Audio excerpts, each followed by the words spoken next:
C Joseph Vijay எனும் நான்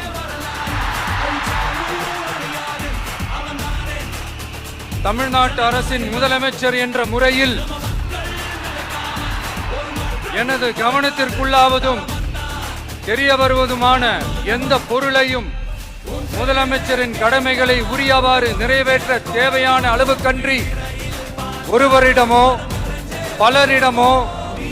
நேர்முகமாகவோ மறைமுகமாகவோ அறிவிக்கவோ வெளிப்படுத்தவோ மாட்டேன் என்று ஆண்டவன் மீது ஆணையிட்டு உறுதிமொழிகிறேன்.